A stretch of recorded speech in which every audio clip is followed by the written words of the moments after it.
Hi everyone, welcome to week 4. Let's go over your objectives, assignments, and some things you'll encounter in the text this week. You're going to continue to describe key concepts, principles, and overarching themes in psychology and develop knowledge of different domains of this and describe aspects of psychology. You're going to demonstrate basic psychology information literacy. And you're going to be able to evaluate basic psychology concepts in light of a biblical worldview. This week's topics are learning, memory, thinking, language, and intelligence.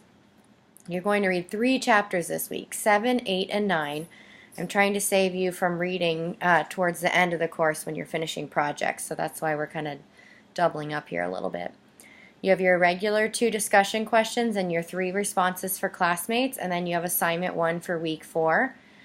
Please read the details carefully. This is worth 50 points and is to create a colorful poster of the reading through Glogster. You should be able to create a free Glogster account this week. If you have any trouble with this, let me know and we'll figure out something else you can do. You will be sharing your poster in week 5 with classmates, but this week you will upload it for me as an assessment. So please use a Word or Google Doc so it is compatible with submission. And please save it so that you can share it in week 5 and not have to redo it.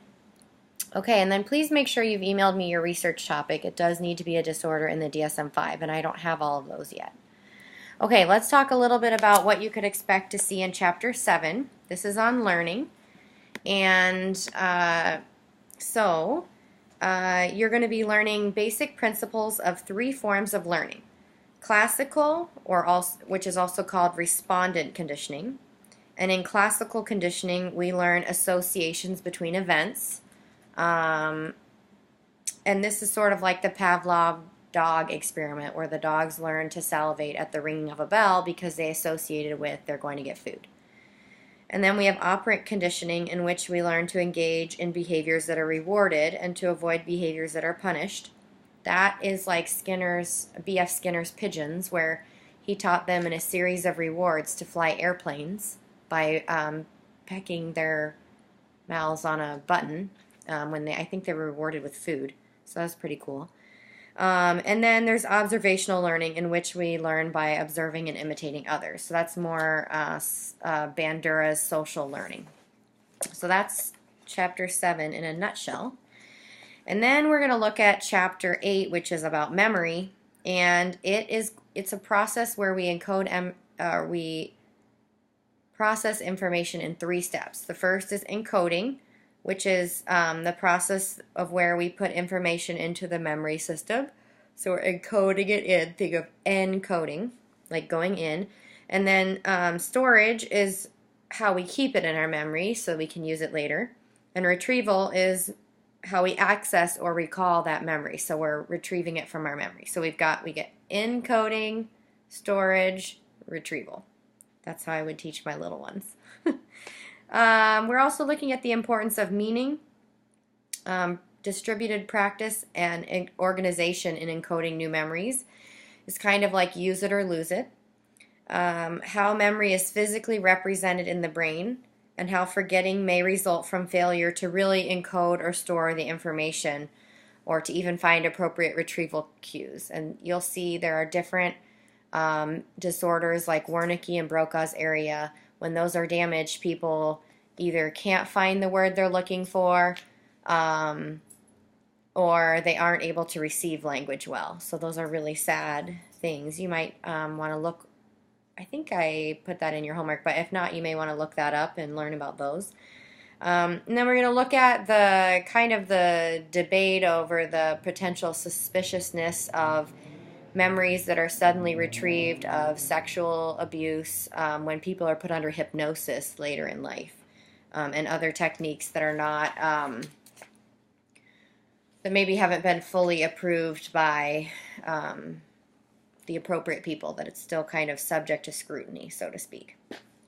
Okay, and then Chapter 9, we're looking at thinking, language, and intelligence. And we're looking at obstacles to problem solving, which includes fixations that prevent us from taking a fresh perspective on a problem. and what we call confirmation bias, where we look for more information that confirms what we already believe than actually looking for information that is an exception to this. So as a marriage and family therapist, it's my job to look at clients' confirmation bias when I find it and to offer other ideas and other evidence for other things so they can see the limiting beliefs that they have. Then we're going to look at Chomsky's theory that there's kind of a language acquisition device in the brain. This is a predisposed wiring where all children are able to learn language. That's his theory. And then we're going to look at Skinner's view that language develops through association, imitation, and reinforcements. Remember, he's the guy that got the pigeons to fly planes by chaining and sequencing of events. So he believes we do language in a similar way. We're going to look at controversies attempting to define and measure intelligence. Are there 7 intelligences? Are there 12? How accurate are these tests? And then we're going to look at how aging affects or doesn't affect intelligence and the extent of genetic and environmental influences on intelligence. You're going to find, hopefully not to your surprise, that things like exercise, healthy eating, good self-care, good sleep, buffer the effects of aging. So when mom and dad told you to do these things, there was a reason. All right, have a fantastic week. Let me know if you have any questions, and congrats on making it halfway through the course. And also, this week is your midterm, so please make sure you read those directions carefully and do not plagiarize. You need citations and references references at the bottom of the text in your own words and citations in an appropriate way so that you are not plagiarizing.